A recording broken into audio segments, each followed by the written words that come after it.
I searched far and wide, tried every drug I could find, looking for content, looking for happiness, looking for peace. Come to find out, the best one, the longest lasting one, the one that has the least amount of consequences, was sobriety. Welcome, guys, to the Sober Fix podcast channel. If it's your first time, appreciate you being here. We got Robert, becoming well now, almost 40 years sober. I'm coming up on almost 6 years, provided I continue to work day in and day out at this thing. Enjoy the episode, folks. Drop your sobriety date, and I hope things are going well.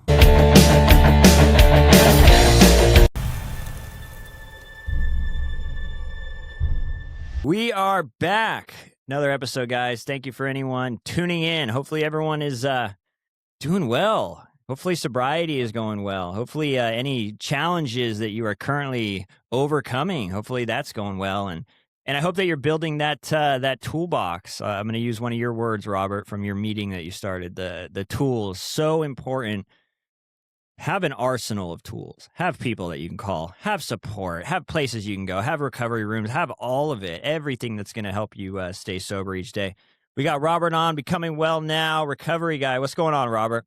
Hey, it's all good. You know that I don't know if I enjoy our podcast more than I enjoy talking to you, but both give me a good fulfilling. I really appreciate our relationship. So thank you for having me on your show. Oh yeah, man. I love when you take the time to come on here, and I know you're coming up on 40 years. 40 years. How does that feel? It feels overwhelming. I'm like a newcomer. Um, you know, it'll be April 25th, 1986. I first came into the rooms of Alcoholics Anonymous, and I think in many ways, Drew, I'm more excited about today's sobriety than I was when I was a year, 2 years, 3 years. Obviously, once we learn we no longer have to drink, that is a great weight lifted off of our shoulders. But as we accomplish things like you and I were talking about, you're going to school, you've got your girl, you've got the child that you're taking care of. All of these things are going on in your life that you could never have imagined when you're out there ripping and running. But today these things are real. They're happening to you. I can't even count to say how many wonderful things have happened to me. And I was telling people the other day at a 12 and 12 meeting, I owe AA my life, and without the program of Alcoholics Anonymous, I would be a memory, and that would not be a good one. Yeah, right. Well, it's like, and we were talking about this too before we started, though. You're coming up on 40 years, but you still do all this stuff necessary to stay well and stay recovered. Like you were just saying, you still go to meetings, and you've been to 5 in the week. It's how important is that for you to just keep going? You know, and I realized how important it was to me on another level when I moved to Florida last summer. Um, Getting to know people all over again, and I realized how important others were to me. I always knew they were, but it went on a different level because I'm introducing myself as a person with decades of sobriety, and they expect me to know. And so it's ignited in me a new fire that I'm more communicative with my sponsor. I'm reading my 12 and 12 more. I'm reading my big book more. I've started this meeting, and just like Jason and I did, Jason Trimble and I, in Orem, Utah, we started the um, the first 164, and we started that, and we fed into that, and teaching these young people how to carry the message when we're gone. And just like this toolbox meeting that you alluded to, is now every Thursday night. We had our second meeting this last Thursday, and it went fantastic. And my sponsor of 46 years was there, and I could go through the list, and almost all the lists in the toolbox, like read the big book, read the 12 and 12, join a home group, get involved in service, find a higher power, um, pray and meditate daily, help others. All these things he's still doing. And his sober date is January 1st, 1980. And I have this friend of mine who'll be sober April 17th, he'll be sober 60 years, 60 Oh, freaking years. He came into the program in 1966. And then I had a sponsee on Thursday, Phil. He celebrated 7 years. And what's really great is you, Phil, Ed, me, my sponsor, Slow Will, my sponsee, Jet, everyone, we're all doing the same thing. We're on different levels. We're doing it a little bit differently, but you're going to meetings, you're working the 12 steps, you work with a sponsor, um, you change old playgrounds. So we're always doing these things to one degree or another. And because, because getting sober is the absence of alcohol. Staying sober is the addition of these things that we do.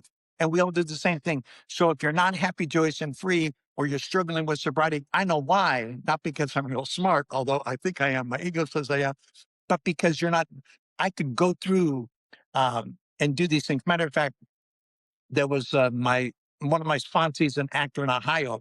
He's on the archive committee for Dr. Bob. Dr. Bob Smith was one of the co-founders of AA, and we were talking about relapse. We get sober by doing steps 1 through 12. We relapse 12 through 1. So when you find yourself relapsing or getting close, as many of us have at one time or another, most of us have relapsed. We haven't necessarily drank, but we've relapsed because our relapse precedes drinking or using. And so we can always go back and say, what am I not doing? Am I not working with others? Am I not practicing the principles in all my affairs? Am I not acknowledging the spiritual awakening? Am I not praying? Am I not asking God for direction? Am I not taking inventory? Haven't I said I'm sorry? Haven't I made a list? Haven't I asked God to remove the shortcut? We can back it all up, but we start from step 12 and we end up in step 1 because at one point we don't think we're powerless over alcohol. That's why we drink. yeah, and I've put a lot of thought to that kind of this week because, and I was telling you before we started, a lot of comments about people that they had relapsed after years of sobriety, and I kind of was thinking to myself throughout the week, I'm like, why does that happen? And it's I heard a saying one time that like the life that sobriety gave you could be the same life that takes you out of sobriety or out of recovery, and I just wanted to ask you, what do you think that is? Do you think it's has to do with, hey, look, we've changed our whole life. We've been sober for years and years. I'm making more money now. I've got better relationships now. I feel more responsible, more secure. I've grown as a person. And then it's like that thought of, hey, maybe things are different now, or what do you think that is? Do you think it is just the disconnecting from the steps 12 to 1? You think that's Yeah, really it? and it doesn't mean you have to stay in the program of AA or NA or whatever your 12-step approach is, but you have to practice the principles because every monotheistic religion of the world, every Buddhist network, I'm friends with Buddhist network. I'm friends with people whose higher power is a female Roman goddess. Every one of them practices in one form or another these 12 principles. It says, practice these principles in all our affairs. Now, you tell me any self help group that doesn't believe that you need to find some type of higher power. You tell me some type of betterment group that tells me my concern shouldn't be for others. Tell me a group that doesn't believe that you ought to find out who you've harmed and say you're sorry. Show me these groups and I'll join them because I'm like you. I want an easier, softer way too. But the easier, softer way is self examination. The easier, softer way is helping someone else. So oftentimes, people who lose their moral compass are people who question the direction that compass has taken them in. And anyone who has done a thorough first step and continues to do the steps along the way, any steps, and it doesn't matter if you're in a Christian evangelical church. Two of my sponsors are very devout Catholics. I have a couple of people who are Buddhists. I sponsor a couple of people who are Muslims. I have a guy in Portland who, again, his higher power is his gayest chick. I knew a guy whose higher power was the tide. Every one of us have a power greater than ourselves that moves us in a direction that is opposed to our ego. My ego tells me that I don't need you. I'm an idiot. Anyone who tells me I don't need someone like you, man, they're off base. Anyone who says they don't need to carry the message, why did you get the message in the first place? Did you carry the message to hide it for yourself? No man is an island unto himself. I mean, again, it's etched in the cement of every monotheistic religion, any self-help, anything. The 12 steps were founded by other principles. They didn't just exist when Bill and Bob sat down to put them to paper, or when the first 100 decided to write the big book. They were garnered by Eastern philosophy, biblical philosophy, self-help philosophy, areas we knew would work. Even the chapter "We Agnostics" is not telling you who you should believe in, but they're telling you you should believe. Yeah, it's like all these different principles and stuff that have been around for years and years. Like they're in all these religions for a reason. Like they're part of all these supportive groups because they work. And when I kind of take a step back and I look at it, I kind of always viewed it as this. Like I'm gonna go through this whole process, have that spiritual awakening. My outlook on life is going to change. The way I perceive things, the way I act. But if I take a step back, it's really improving my relationship with self. It's geared towards improving my relationship with others and that relationship with God. And I remember hearing this speaker talking one time, and he's like, if you're improving your relationship with self, others, and God, like there's no one left to play with. He used to say, there's no one like your life, no matter what, is going to be in a better place, Yeah. but I actually want No, to I ask, didn't. or go Yeah, ahead. along that same track, Drew, I tell people all the time, if you're not willing to be third, you will never be first. See, I don't think of you unless God directs me to you. I think of me. Me. I want to make sure I'm fed. I'm going to make sure I get a good night's sleep. Me. So when God comes between you and me, he says, go talk to your friend Drew. Because your friend, I told Drew something to tell you that you need to learn. So when I put God in between you and me, I see you. But that's what step 10 does. As for those of us who have recovered, the first 9 steps lead us to step 10. Step 10 reminds me of my humanity. Continue to take a personal inventory. And when, not if, but when we are wrong, it's supposing I'm going to be wrong, and I am on How'd a they regular know? basis. It, depending upon how many times I'm wrong in the course of the day will determine how closely you watch. Yeah. and then, and then I tell people all the time, step 10 reminds me of my humanity, my need for God, a higher power. It can be anything you want, which is fantastic. I tell people all the time, it doesn't matter who your higher power is, it matters what your higher power does.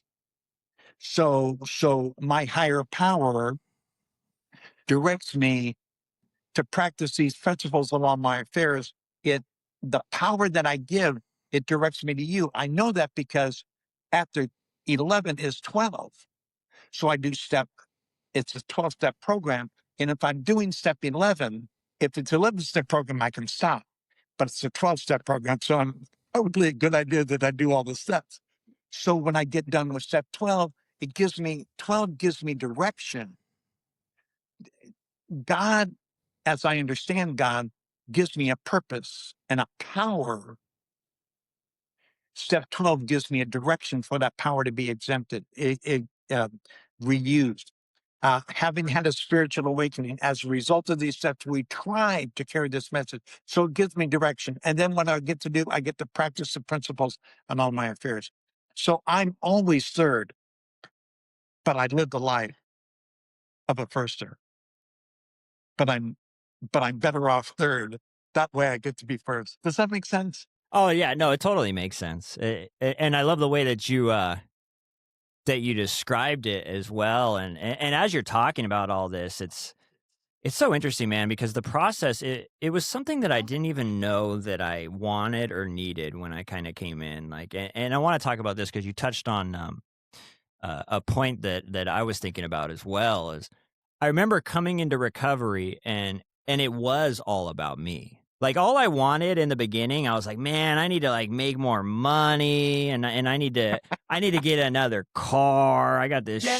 shit car, and I need my own place," and it's funny because before this whole process, like, I didn't know it at the time, but I would have been cheating myself. If that's all that I wanted was some of this material stuff from recovery, man, everything would have fallen short because what you end up getting through this process is just so much more, so much more. But does that make You know, sense?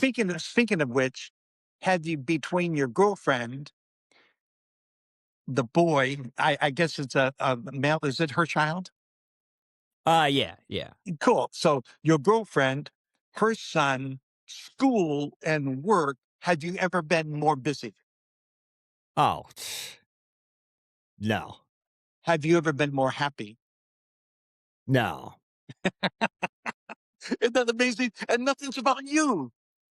It's It's about so her, it's about her son, it's about school, and it's about work. It's about making the landlord happy because you pay your bills on time. oh, it's freedom, man. It's freedom. It's Yeah. like But you've never been in more bondage, but you're more free. Isn't that crazy? oh, it's crazy. It's crazy. And it's like, Because you're sober.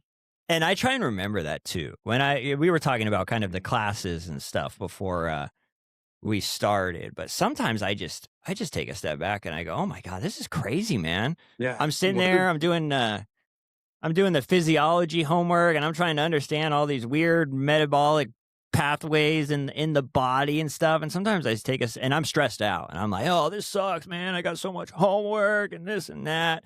And then I take a step back and I remember what I was doing before I got sober. And I think about yeah. it. I just go, "How do you get from here to here? How does that?" It's like, how does that even happen? Because Yeah. it's such a miracle, isn't it? It is. We are miracles. And as soon as we see that kind of hope that we gain when we realize we're no longer a slave to alcohol and drugs, it gives us a sense of freedom.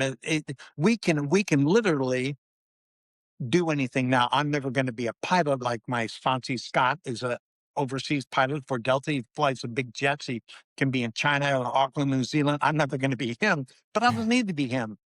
Um, he's happy, joyous, and free. I'm happy, joyous, and free doing what I do, or as little as possible. And it just, I would never have that freedom if it was not for being clean and sober. Yeah, it just opens up it opens up doors that you just never thought could even be open. And you Yeah. know what it also did too is the things that I enjoy out of life were things that I never would have expected I would have enjoyed Yeah. before. And I You know, think what yeah. Go ahead. every door that was closed on you, you closed. Oh yeah. Every door that was ever closed on me, I closed. Doesn't mean I should walk through all the doors because I don't belong everywhere in front of everyone, but I closed that door. With even without exploring what was behind that door, I closed it. No wonder I was unhappy. No wonder I wished for the end to come, but I didn't want to die, so I just got more high. That was exactly what it was. It's I had seen a friend, not in person, but a friend of mine had taken his own life and dealing with addiction stuff, and I saw what that did to his family and everything. Yeah. And I remember getting to that place where you just kinda talked about right now where you want it all to be over, but you don't wanna, like, you don't wanna die, and you feel like you're gonna be stuck on drugs forever, and then sobriety feels like this thing that's, like, unattainable, and then you get linked up with all these people that have actually been able to get sober, and you start to believe, maybe if they can do it, just maybe I can. That's how it was for me. Yeah.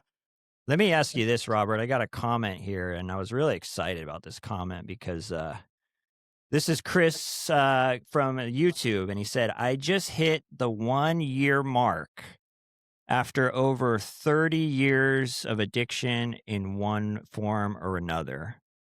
And then he says, go slow, be present, and give everything to your recovery. I was lucky enough to be able to take the whole last year slow. Meetings, weekly trauma therapy to process the base reasons I wanted to check out. Eat right, exercise. All those problems will be there, but if you do it right, you'll be ready to tackle them and it'll barely even feel like issues. What do you think about that, man? Chris just got a year sober. I think Chris is on the right track. It doesn't surprise me that if that's Chris's thinking, then it doesn't surprise me at all that he was able to achieve and accomplish 1 year. The good news, things lack of power. That was our dilemma. We want to be controlling. However, we don't realize how much alcohol and drugs control us. And so, what Chris is feeling a new set of freedom to make these decisions for himself. Now, one thing that I recommend to Chris, internalize, it sounds like you already have, Chris, but internalize all these things, because people stay because of coercion. The wife, the judge, the employer, anyone who holds power over us is all external. At some point, it sounds like Chris is already is understanding this. At some point, we have to own all these things for ourselves. We have to do them because we want to do them, not because you're telling me I have to.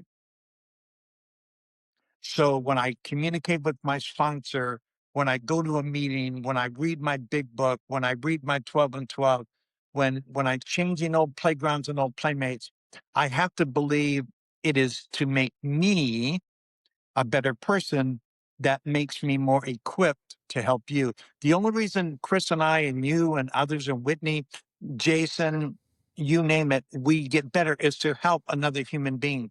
That's it. I I I defy anyone within the 12-step arena. And if you do find this person, put them in touch with me. I defy anyone to tell me you get better for you. Now, good things happen to me as a result of my getting better, but I'm not better for me.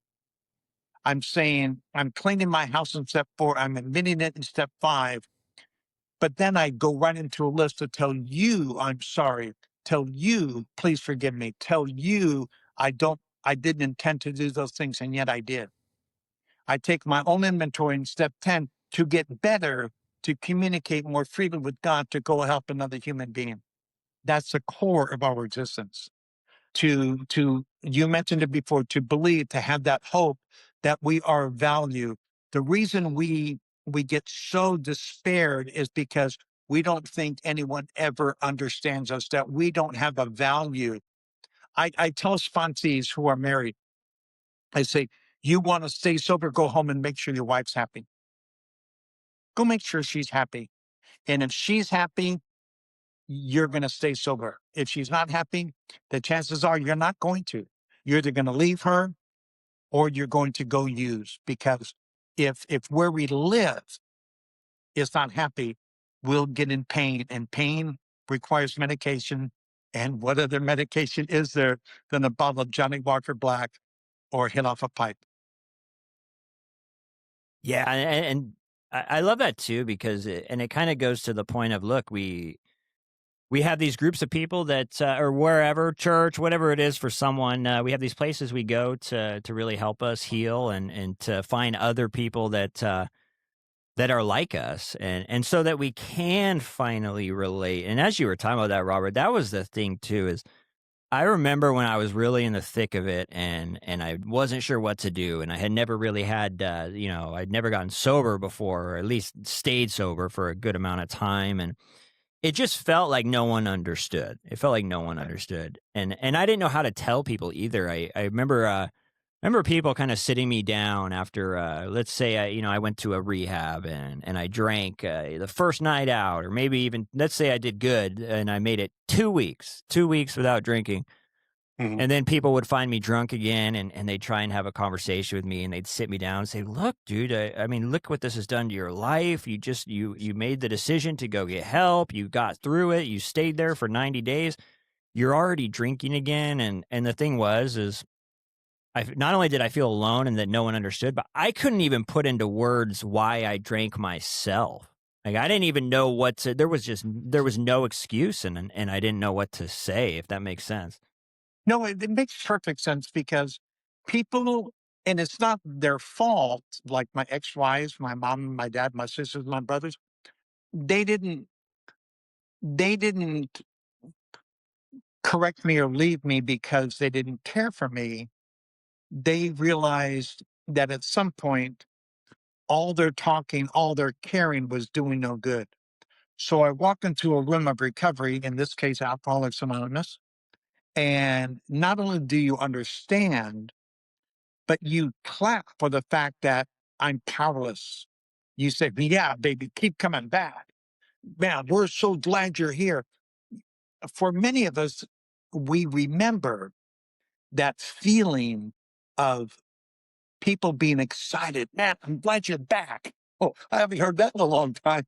And then we walk into a 12-step meeting and said, "Man, we missed you last week."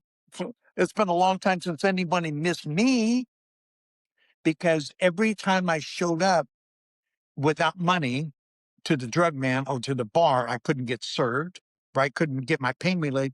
And if I showed up at home or showed up at my mom's, it was, "What do you want?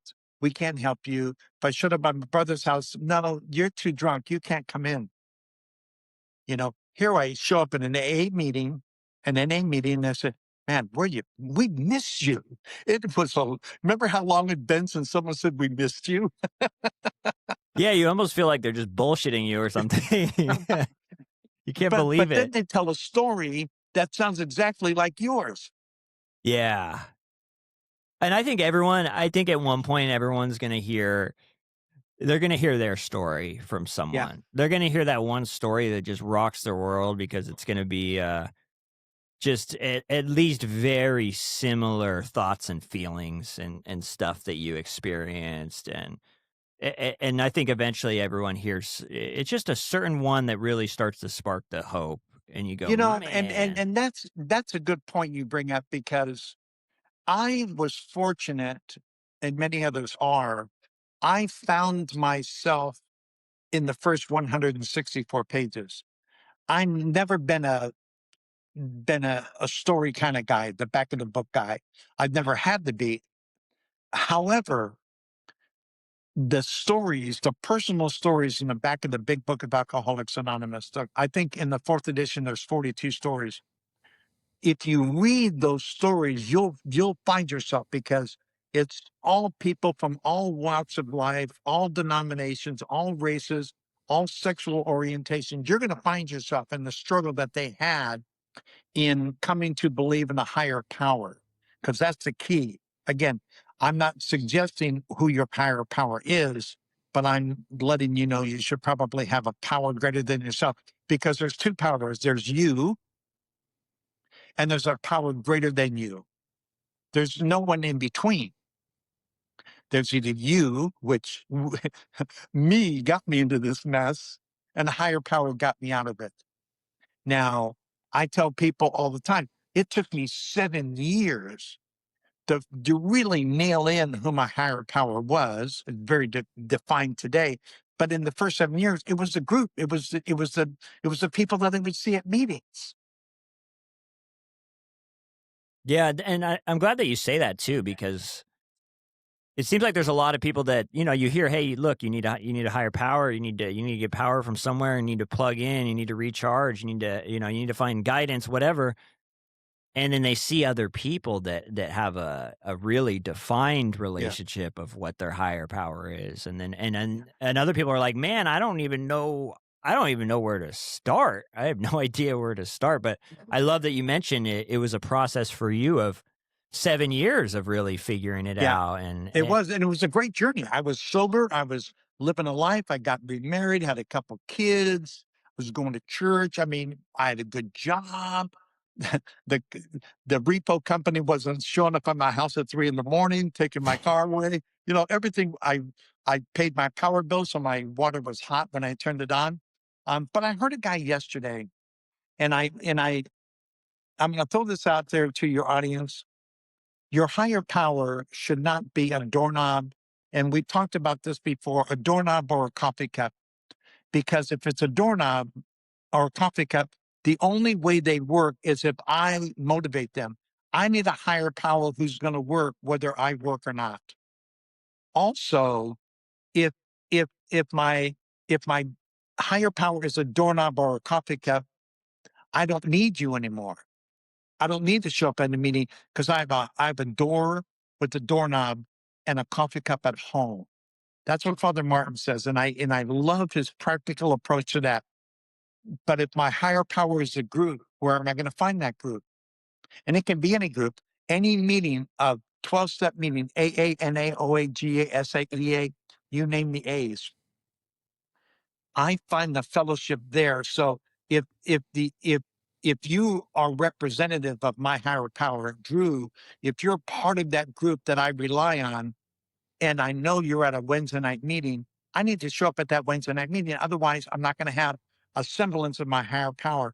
I'm not going to see the results of your belief.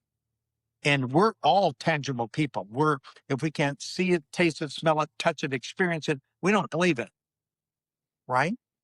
If I can't see that pipe, I don't believe that is inside that bowl. If I don't see that bottle, I don't believe that alcohol's on. So I'm very tangible. If I can't see a pretty girl, I can't get a heart on. I mean, it all goes, right? We're very tangible people. If I can't see a tree growing, it's not really growing, right? We're tangible. So, so I need you. Matter of fact, the absence of you and the bond that we have is what's been missing from my life all along. Yeah, and there's something about like when you're talking about the doorknob and what Father Martin said, there's something that goes on when you get a group of people together that can all relate to something and all kind of have the same goal. There's something about that. And you know what's weird is I always felt that from the second that ever was in a recovery room, even years before I was ever ready. Like, I remember walking in and I was 18 years old. There's a bunch of stuff I don't relate to, and I'm like, I was looking for the differences and stuff, and I was trying to not relate. But I remember walking out of there and thinking, "Man, there's just something there I can't put my hands on." Yeah, because I had never really felt it anywhere else, which was weird, But I look back on it now, and it was kind of just that power of people coming together and having a similar goal and understanding each other. Yeah. I think was what it was, and I'm along with that. There's a guy named Tommy. He's down from Boston, and he showed up at our meeting on Thursday night, and he came in as a visitor. And after I leave here today, I'm going to go pick him up, and we're going to go have lunch. I've never met this guy. I met him once, and then he's going to be picked up by another person, and we're going to see each other at a meeting tonight. Where do you get that? You know, you live in Boston. You're down here in Daytona Beach, Florida. You run into a group of people, and all of a sudden, you're going to meet 50 other people tonight. That's not too shabby, and they're all going to be happy to see you. yeah. I've had judges who weren't happy to see me, Oh, they're never happy to. It was like, and they get to throw us in jail, and they're not happy to see us. Oh, you again? Yes, Your yeah. Honor. Oh, they don't even Me need to know again. your name. They just see your Yeah, face. They're like, "Oh yeah, shit, this guy again." yeah. And all Or of a the police sudden, officer that pulls you over. Haven't I seen you before? No, officer.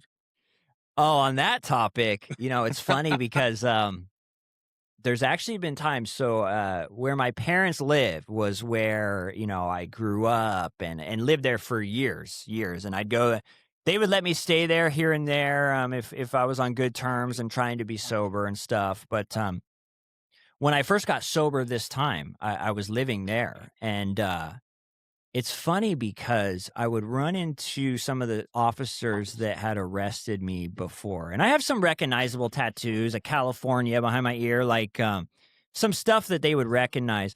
But it was funny because, there was a couple times where I saw him at the gas station, and I was sober now, and I'd been sober for 10 months, a year and a half, and I would see them looking at me, and I could tell that they're like something's turning in their head, and they're going, "Where the hell do I know that guy from?" But they're kinda looking at me like, but they, like, kinda don't, they recognize me, but they kind of don't, because, I look a little bit different than when I was awake for 2 weeks on meth, but it's funny because, you could tell that they're like, "Man, I know that guy from somewhere," but we're almost not even recognizable Yeah. once we get sober and start Well, to turn it. we have hope in our eyes. We smile different. Everything when we're sober, everything facially familiar is familiar, unfamiliar.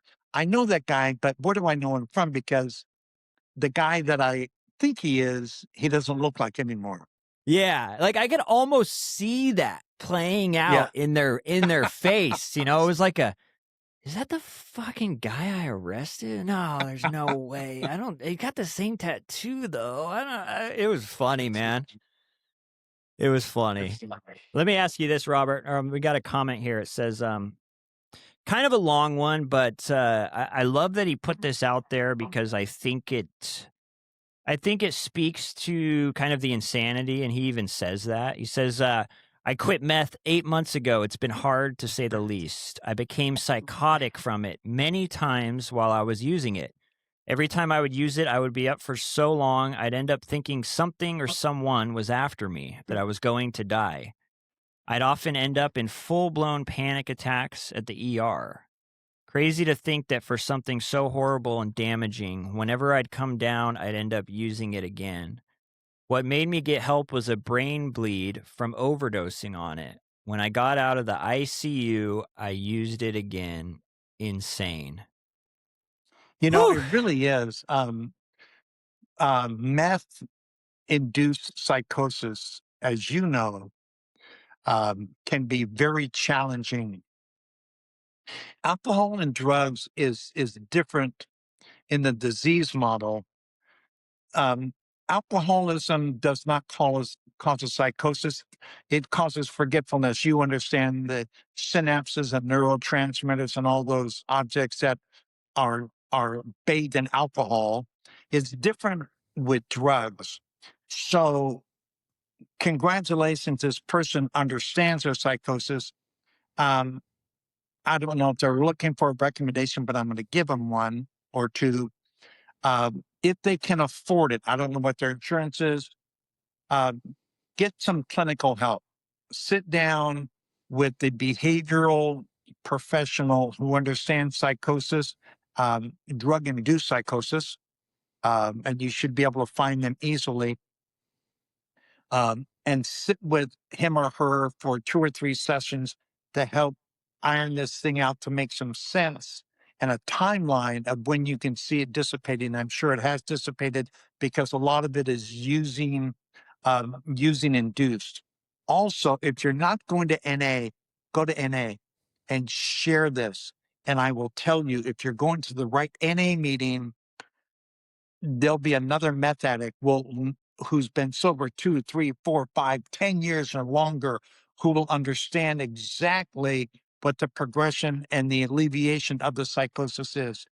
It can be a trigger that alcoholics don't have because alcoholism does something different to the body. Once we get over the physical craving, then it's the 12 steps. With drug addicts, it's very, very different. And you can attest to it as a person who probably did more drugs than me. Um, the psychosis can get your brain sideways in ways that alcohol doesn't. And so, you want to speak on that for a moment? Yeah, no, I totally agree. It's, I feel like when I was coming off of the meth stuff, and especially after I experienced psychosis, it messed me up, man. That Mhm. stuff, it messed me up.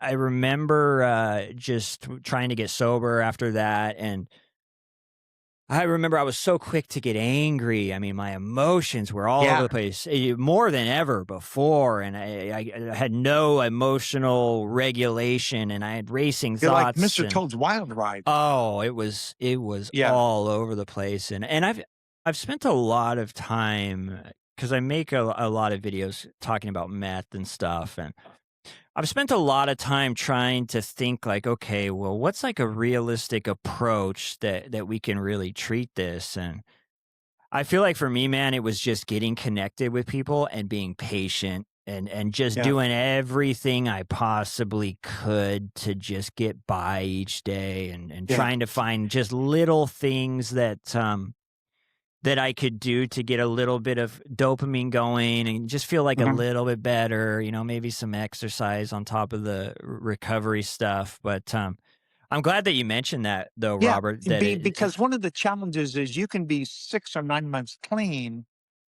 from the drug, but still experiencing a psychosis because it jumbled your brain so much. You want relief so badly that being clean and sober, being clean hasn't helped. So you go back and use just to stop the madness. And that's where you need the help of a medical. I'm not a medical professional, but I know enough to give you direction. I don't know enough to give you advice, but I know enough to give you direction. Please, please, please, please get with a medical professional who understands psychosis, drug induced psychosis, and also go to NA if you're not already. If you're already doing these things, great. Um, but another hit off the pipe, another line is going to kill you faster than it's going to get you well. and that's what's scary too. And this is what kind of I think was a little bit of a turning point for me as well. Is I remember being in those early days and feeling all kind of those symptoms that I just described. But I also remember thinking mentally like, man, if it's this hard to get sober, because if this stuff messed me up Yeah, this bad, what's gonna happen if I go back out again? yeah, And I yeah, remember kind of thinking about that. So I'll kind of just add this to if you're experiencing that right now and you're having a hard time and you feel the depression, you feel the anxiety and everything, and you feel like you got all those racing thoughts, get the help. Just get it. Just get the help. Talk to someone. You want to figure out if it's lasted too long, if you should start like treating this thing. You want to figure out kind of how long until I can expect to feel a little bit better. We've got to treat it. I think that probably too many people could be embarrassed about it. They don't want to tell yeah. people they're still Oh hearing no, who stuff or does? Because we think it's a sign of weakness, and but no matter. I think this listener was from YouTube, so they could be anywhere in the country. Um, if you haven't already, go to na.org, look up your local central office, your intergroup for NA, and talk to somebody there. Talk to where if you have the meeting guide for NA, go to a meeting and share it because we're only as sick as our secrets. And believe me, every person to one degree or another in that room knows exactly what you're going through, or they know someone who has, because some of us are sicker than others, and there's nothing wrong with that. There's there's nothing wrong with being sick, but there's something wrong with not getting well. yeah. And don't be scared to talk to someone about it. I Yeah, remember I remember when I was kind of experiencing it when I put the hard drugs down and I was still kind of hearing stuff, dude. I didn't want to talk to anyone about it. I was like, oh, people are gonna think I'm nuts. They're gonna think I'm crazy. But it got better. I'll say this too: is it's surprising how much our brain can heal sometimes. Shocking. It's it shocking. is. More. And yeah, and my brain isn't all the way healed, but it's healed enough to where I don't want to drive my car off a cliff or use or anything like that at all. It's a nice way to live. Time's our greatest friend. And and for neurological injuries or brain disorders, sometimes it takes a while to heal, but healing can occur. Absolutely. Let me see here. I got this is from Bubblehead on YouTube. He said, I just got out of detox yesterday and I am going to a 90-day treatment today. Man, congratulations, dude. Taking that big step. I'll just say one thing and we'll go over to Robert. Think about what you're gonna do when you get out. Yeah. Think about what you're gonna do when you get out because, I don't know if you have similar thoughts to me, but I always thought that, rehab alone was there to fix me, and there's gonna be something that's gonna go on in those 90 days that is gonna make me sober forever and help me understand how to just live that good life, and I needed something after that, but, Yeah. would you add anything to that, Robert? Yeah. We cannot be fixed, but we can be treated because I will always be an alcoholic who wants to do drugs. So I don't need to have my DNA reformatted. I need steps 2 to 12 to get me right. I need to understand how powerless I am over alcohol, my DOC, and how unmanageable my life had become as a result. And now I need to get in, I need to surrender to the point where I'm willing to do the next step. So don't let the 90-day program, and I'm glad you're going into transitional living, don't let the 90 days graduate you because I'm coming up on 40 years. My friend Ed, he'll be at a meeting tonight up in Boise, Idaho. He's got almost 60 years. He'll be in the front row, the front freaking row tonight at a speaker meeting. I know where it'll be. I'm meeting some friends tonight. So we never graduate, we just get well.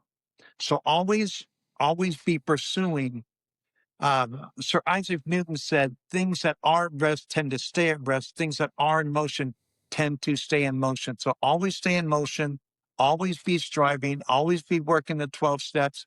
If there's a treatment center, a group of H&I panel that come in, talk to them about sponsorship.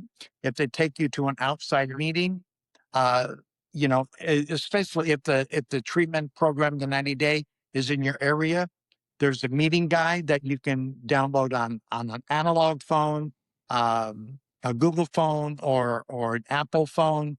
There's so many electronic helps. There's your show.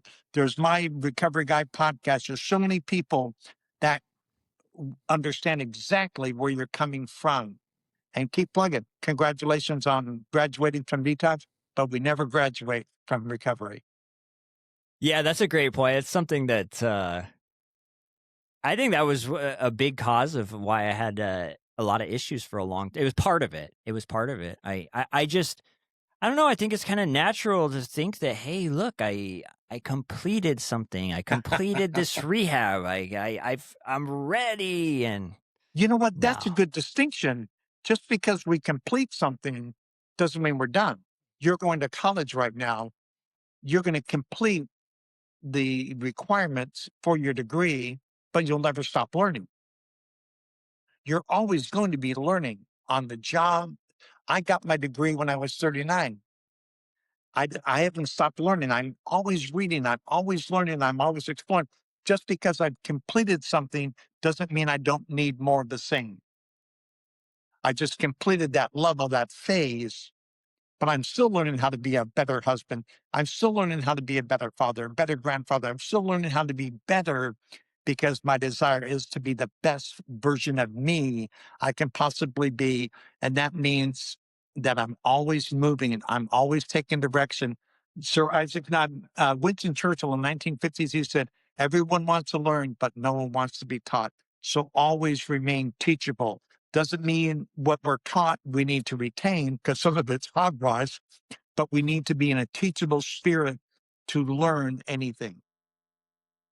yeah, absolutely. It's we're always growing. It's Yeah. an ongoing thing. If we're not growing, we're going. Look, it'd be nice to deal with alcoholism, deal with addiction, and go into a rehab for 90 days. It'd be nice to just walk out cured. It would. Yeah. But it just doesn't work like that. It No, doesn't. and you know what, Drew? I don't want it to.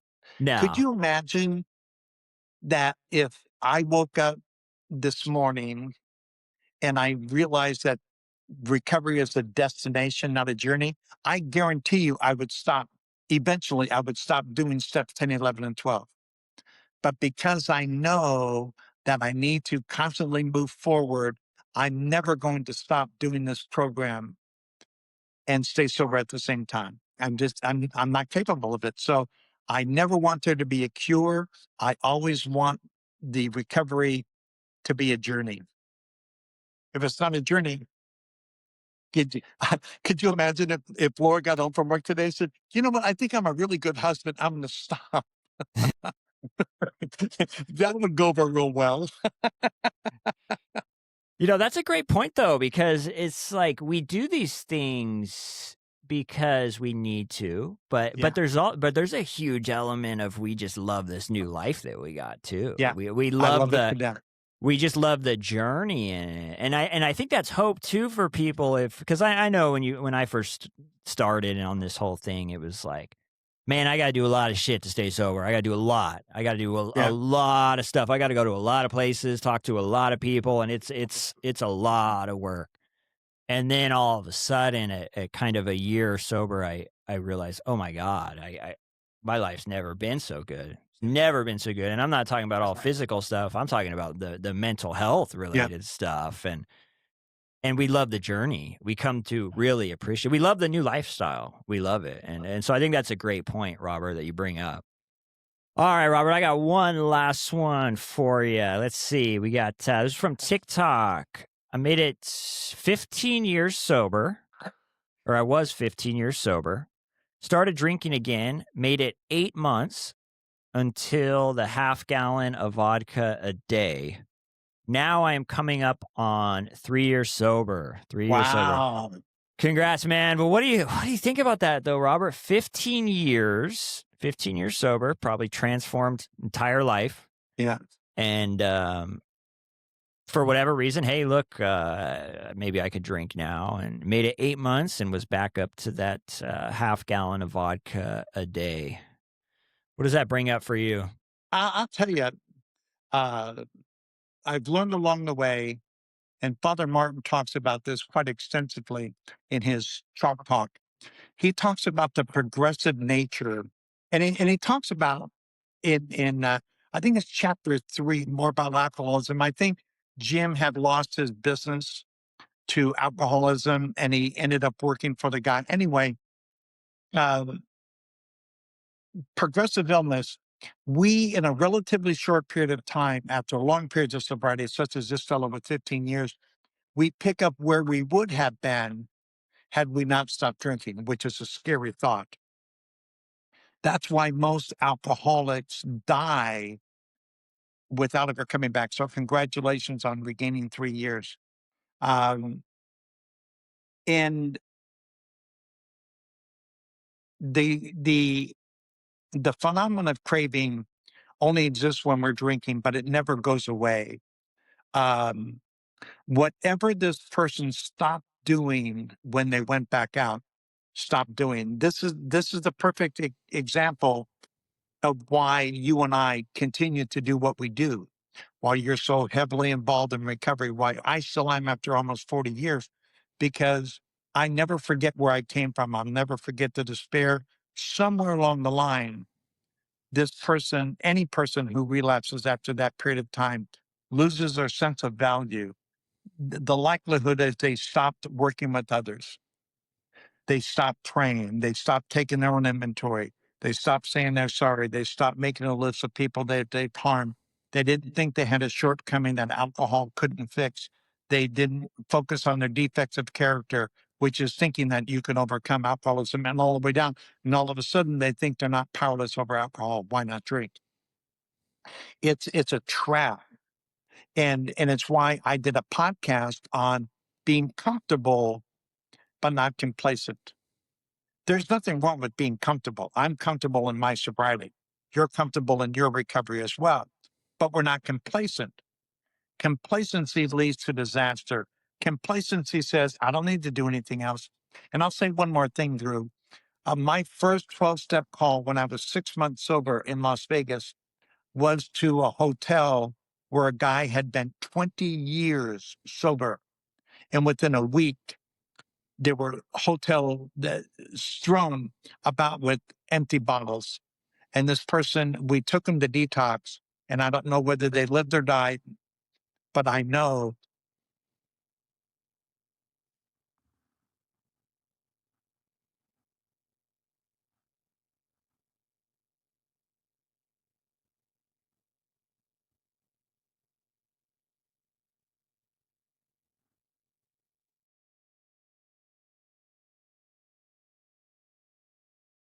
Oh, you cut out for a second, Robert. Oh, I did. Yeah, Yeah, yeah, yeah. someone was trying to call. Anyway, um, the person with 15 years, and you can dub this however you want. Father Martin talks about the progressiveness of the disease. It picks up where we would have been had we not stopped drinking. Um, and that is why we need to continue to move forward, continue to do the things that got us what we've got so we don't reclaim what we had. Alcoholism is a lifetime disease. Just because I'm well doesn't mean that my DNA's been restructured. For not we're not cured of alcoholism. What we really have is a daily reprieve contingent on the maintenance of our spiritual condition. Every day is a day I must take God's vision into all my activities. Steps 10, 11, and 12. And at 15 years, this person ought to have been doing 10, 11, and 12. Congratulations on getting 3 years back. It is quite an accomplishment. Most people who've had 15 years die during a relapse. Yeah, and I love that he made it back. It's Yeah. this is I try and stress this point. I probably just beat it in way too much. I'm always trying to stress this point though that no amount of sobriety time is going to allow us to drink. I always it's something I'm trying to stress all the time. People are probably tired of it, but I get so many messages like this where and it's like I think it's such an important thing for people to understand if you believe that you're an alcoholic is You that know, you bring up a great point because my point of reference is always the big book of Alcoholics Anonymous. And at the end of step 10, it says, for by this time sanity will have been returned. We'll start acting sanely and normally. It says that we have solved the drink problem. It says this has happened automatically. We didn't do it. It talks about if tempted, we will recoil as if from a hot flame. At the end of that paragraph, it says, this will happen if we stay in fit spiritual condition, something to that effect. So, my higher power does not want me to drink. The minute I lose touch with that higher power is the minute I am my own higher power. And I think I can do it. I think I can fly, but I know I can't. My higher power says, don't be an idiot. Don't climb out of the roof just to jump off. And if you don't think alcohol will kill you, maybe you need to go back and revisit step 1 because we're powerless over alcohol. That our life had become unmanageable. And if you want to, testimony to that, then talk to this guy who was sober 15 years and within 8 months he was at a half a gallon again. Not a very long time. yeah, it's not a very long time. I was thinking like, okay, 15 years, it only took 8 months. That's scary. That's Yeah. scary numbers because most of us that go back out don't have 15 years. We have less than that, which means Yeah. that we would And probably get bad. and we don't know what he lost on his relapse. We don't know if he lost his home. We don't know if he lost his job. We don't know if he lost it. We don't know what he lost. We know he lost so much that he decided to come back. That's how much we know. Yeah, that's a great point. Robert, thank you, man. Thanks for coming on again, taking the time, brother. Always good to see you. It's always a pleasure. Damn, you guys made it through another one all the way until the end. I love it. Hey, don't forget to check out our social media. If you want to come on the show, tell your story. We got some openings for April. The Sober Fix Podcast at gmail.com. And leave us a comment. Where are you at on your journey? Are you still struggling in addiction? Are you thinking about getting sober? Have you been sober for a while? Do you have a family member who's out there suffering? I would love to hear from you guys. Have a great week.